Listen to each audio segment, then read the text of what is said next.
I'm Jean McIntosh, Address. 1756 Pine Avenue. And I'm Lauren Baker, and I actually grew up in this house, but now live in Virginia. John Kurash, 1050 North Lakemont Avenue. Kathy Kiley, 1800 Onico Avenue. Rebecca Wilson, 1724 Pine Avenue. Jerry Throne, 1771 Chestnut Avenue. 51 years ago, this month, the 2nd of November, Don and I moved into this house with one baby. And we loved being here because it was on Lakemont Park at that time. So anyway, in about 1967, we woke up to the morning Sentinel newspaper. We had two at the time, morning and evening papers.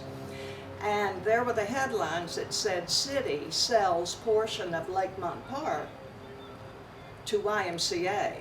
Now this was the first that any of us neighbors had any knowledge of that whatsoever. No one had been contacted. Well, naturally, we didn't want a big building right here in the middle of our park, so we protested. We went down to the city commission and stated our views and so forth. We especially did not want a large outdoor pool. But nevertheless, the Y was built, and a large outdoor pool, which really did prove to be pretty noisy. But I must say that the Y was a wonderful community center for families to go over, and kids just would go and hang out there. It was not too big. It was just a lovely family community center. But then in 1996, we began to negotiate, neighbors did, with the Y for a huge 6,000 square foot expansion. Well, we were very much opposed to that. We felt like it would just be too big for our neighborhood. And actually negotiations went on probably a year or more, back and forth with Dave Hollowell, who was the director at the time. And he would come to neighbors and present option one, option two, and we'd tell him what we wanted. Well, the main thing we wanted was a stop to any expansions where it would be getting bigger and bigger and bigger. So finally, it was negotiated that they would sign an agreement, a developer's agreement, stating no expansion of the building, no further expansion of properties adjacent to the Y property for expansion, and no second outdoor pool. We did not want, they were proposing a teaching pool, but we didn't want it because of the noise. And so we were so happy. We knew the building was too big, and it is, but we were thrilled that no more. We got it, no more expansion. Well, at the fine completion of that expansion in October 1998, they had a huge grand reopening.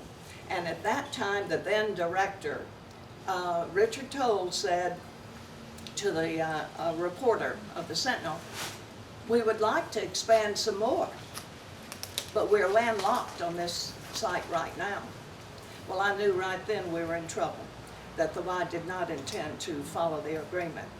And about 2002, representatives from the Y surreptitiously tried to buy the two houses on Pine Avenue, 1782 and 1772, I believe, on the corner. And fortunately, the landowners refused their offers, and they were exorbitant, I think, the prices. Well, then in 2008, without anyone knowing about it, the Y purchased those two homes on Palmer Avenue for the purpose of another parking lot. So even that was against the advice of the P&Z staff, because they had the agreement in place, a binding contract.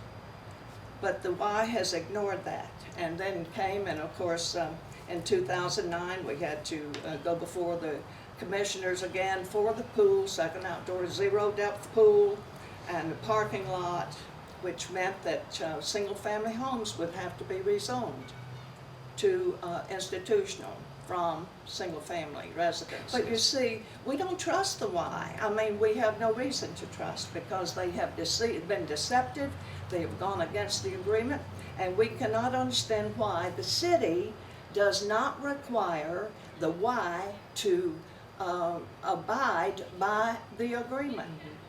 We do not want a bigger building and more, another pool in our neighborhood, not in our quiet neighborhood. Now Lauren can attest to growing up Oh, there at the yeah. Y. I grew up there, and we learned, I mean, I learned to swim over there. I went from tadpole all the way up to junior life saving. And that's back when it really was a family Y, and it was a neighborhood Y, and we were over there, we lived over there.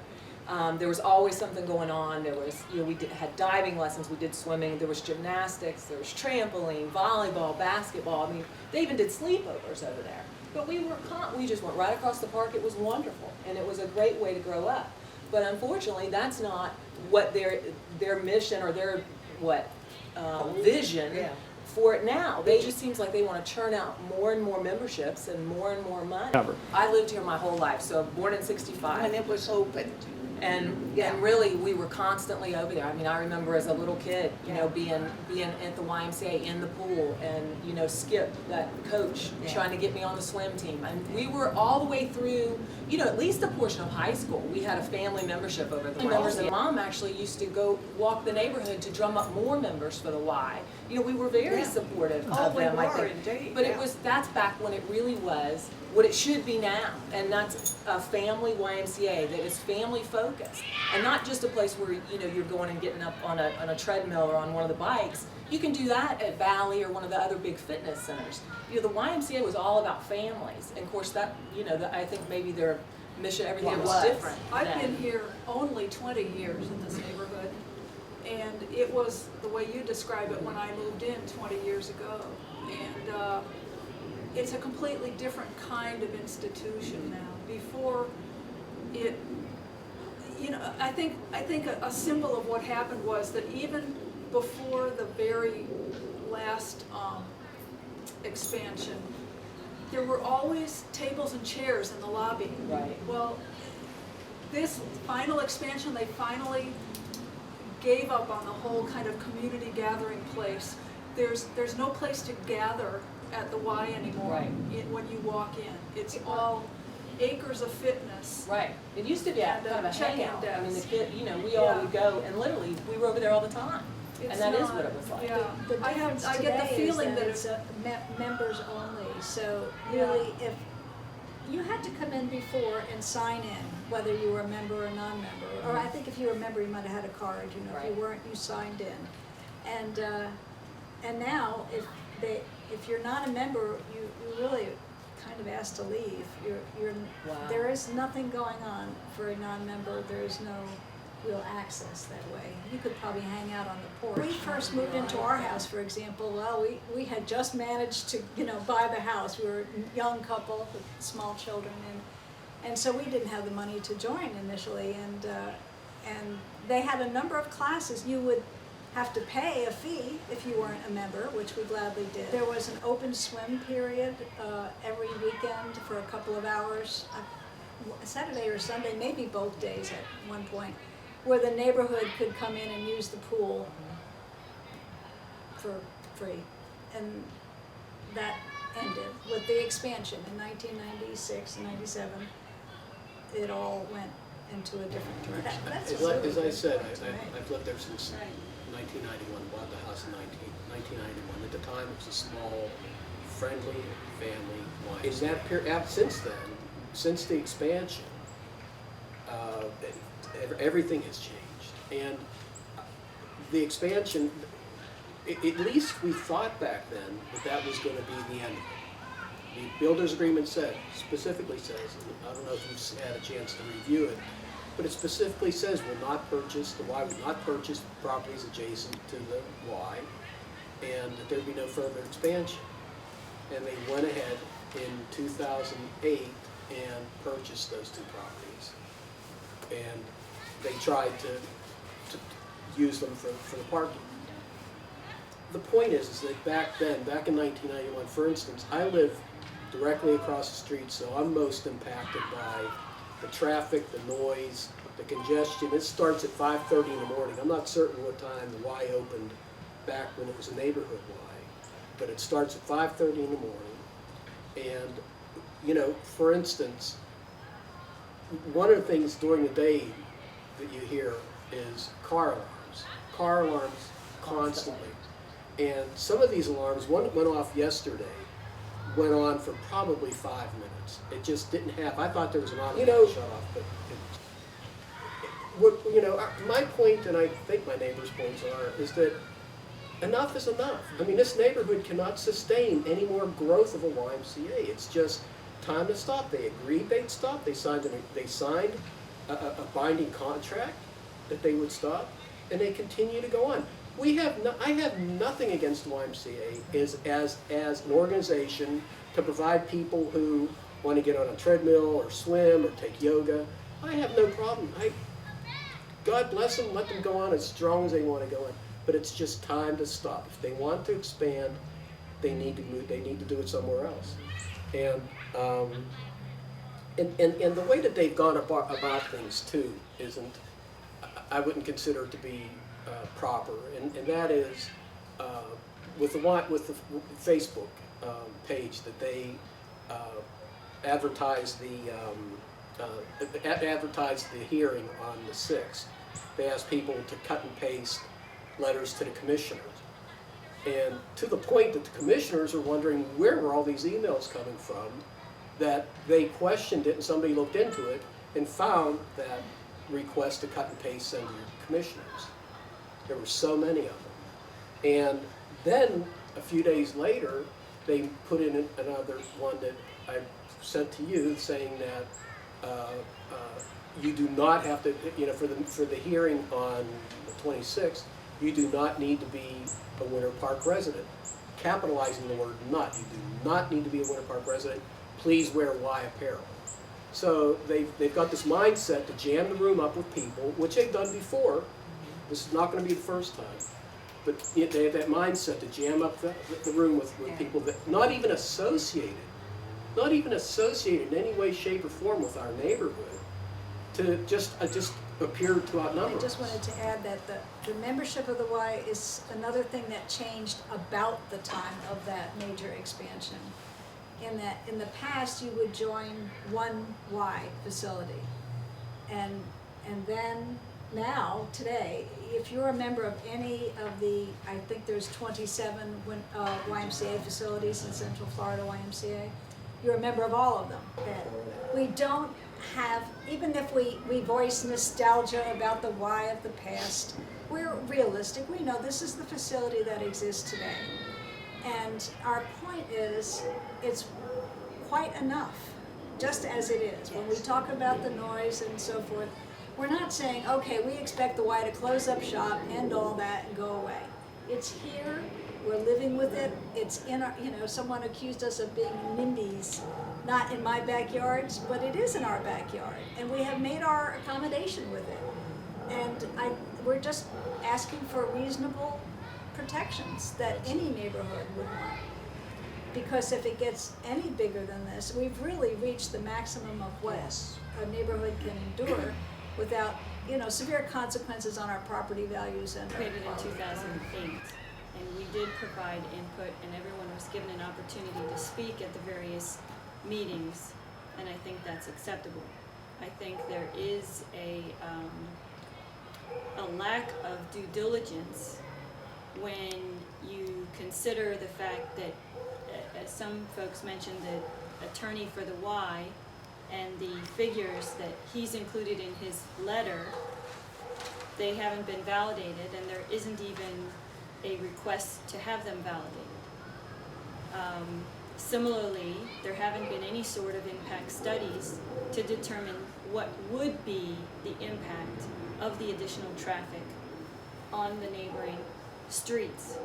There's not been a consideration of, if you increase the parking and you add a pool, what more traffic will that bring in addition to what they already have? Further, I forget the man's name, Which man? second from the right. Slocum. Slocum.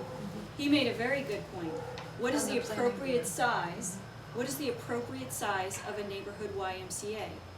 And rather than expanding this YMCA to be 3 times its size, or whatever size you want it to be, to service all the neighboring cities, towns, communities, and villages, this ought to be a Winter Park YMCA. And maybe Maitland ought to get their own, maybe Altamont Springs ought to get their own, maybe Orlando ought to have another. Baldwin Park. Baldwin Park, rather than putting all of that Yes. strain on this one facility that already is subject to a legally binding agreement that prohibits any further expansion, prohibits the development of a second pool, and prohibits buying property, which they've done in violation of the agreement. We want the city of Winter Park to enforce the developer's agreement and the conditional use permit that they signed in '97. That's what we want. I'd like to add a couple of things that just kind of separate thoughts. Following up on what John was saying about traffic, one of the things in the city attorney's memo to P&Z of October 31st, one of the things they presented as a plus for the Y is all I can figure out. It says that usage of the facility has been over 6 million visits since 1997. That's, this facility in our neighborhood has had over 6 million visits since 1997. Now, the only entrance into and out of the parking lot are right on that little short stretch of Lakemont Avenue. So there have been as many as 6 million vehicle trips. Times 2 in and Yeah, out. yeah. Well, figure that maybe there's multiple people in some of the cars, but yes, possibly quite a few more than 6 million car trips in and out of those 2 parking lot entrances on that little half-block stretch of Lakemont since 1997. 6 million. 6 million on that little stretch of Lakemont. It's just way over the top. Winter Park has a brand new municipal zero-depth entry pool. Exactly. Children can take lessons there, lessons are given there. It's in a brand new, gorgeous Winter Park Community Center. If you're talking about serving Winter Park with a zero-depth entry pool, It's already there. we've got one, it's brand new, and anybody in Winter Park can use it. So that's obviously not an And issue. if you were there at the planning and zoning meeting, you may have heard a conversation among the planning board members, quite open-minded about the idea of perhaps building a parking garage next to the YMCA, perhaps adding another floor to the YMCA, perhaps putting the YMCA in charge of how Phelps Park is used. And that was just mentioned casually, but it was also mentioned in the context of, we don't like the fact that you didn't talk to the residents first. Next time when you come back, you make sure you do that. So the door could not have been swung wider open for future projects. The message was very clear, and that may be how that particular planning board, that's not the same planning board that met 3 years ago, that I think unanimously turned down these elements.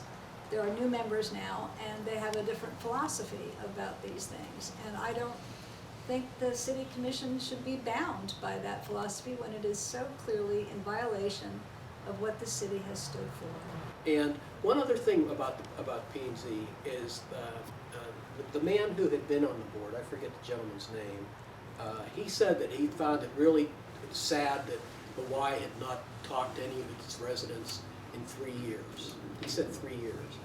And the truth of the matter is that living there since 1991, I have never had, ever, and for the most part, I have worked out of my home during these years. I have never had a YMCA person come to my house and try to talk to me about anything. And when I went through the neighborhood collecting signatures, there was no talk of Y coming out and talking to folks. When through the disclosure, I got the emails back and forth between the Y and the commissioners in the city. Bud Oliver said that he would be out in the neighborhood and that he would gauge the support. That's the word he used. And he thanked, I think it was Carolyn Cooper for having, coffee with him, and he never, I mean, I'm telling you, since 1991 I've been there, and I have never had anybody step on my property, because they would have been welcome. I might have disagreed with them, but I would have welcomed them.